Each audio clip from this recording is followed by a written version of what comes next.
I am Daniel Jordan Albano, and I'm here to explain what is the aims of the function of the disciplinary board. First is let's uh, let's discuss the definition of function of the disciplinary board. Says here that the closed confinement is not solitary confinement, but pertains to confinement under close monitoring imposed only the in incognable PDL or when other disciplinary measures were proven ineffective. And next is PDL disciplinary board.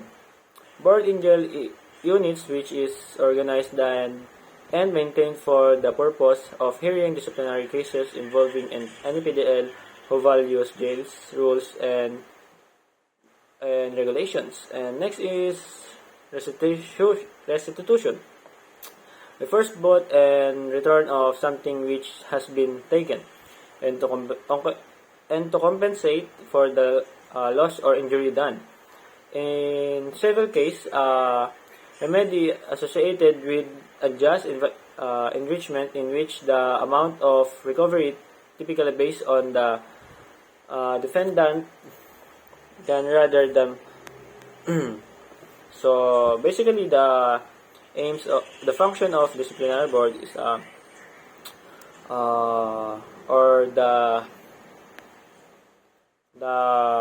ang tawag dun? Yung work ng boards or the board's job is to hear the facts of allegations of wrongdoings that has been brought into its attention, or it will conversation was needed in a room that will be supplied for the purposes. And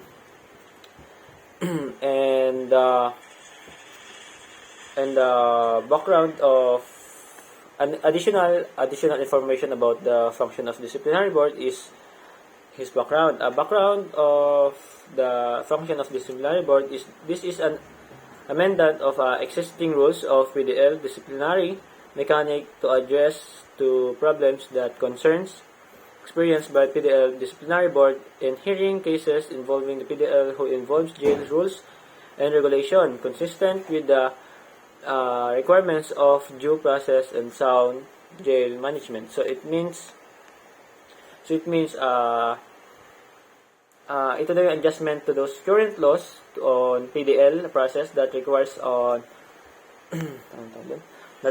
to address the issues or mga issues and concern raised by the PDL disciplinary board in holding hearings involving the PDL who or sino yung nag-violates ng rules or jail rules and regulations in accordance with the requirements of the PDL disciplinary board. So next is doon na sa aims. Yung aims nila is the board is tasked to hear the fact that alleged misconduct referred to it. It shall hold the sessions as the often necessary in the room which may provide for the purpose. All cases referred to it shall be heard and decided within 72 hours from the date or receipt that referral for disciplinary action proceeding before the board shall confidential in character, inquisitorial and summary in nature. So meaning nun or yung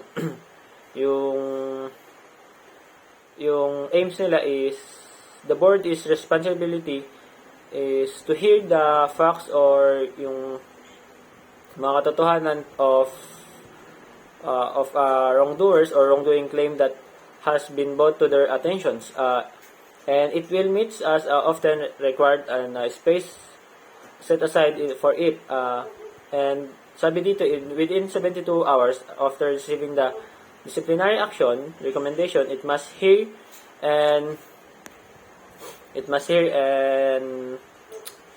recommendation, it must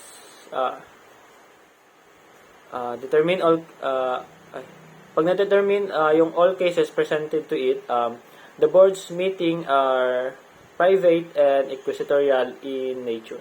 And that's all for my explanations.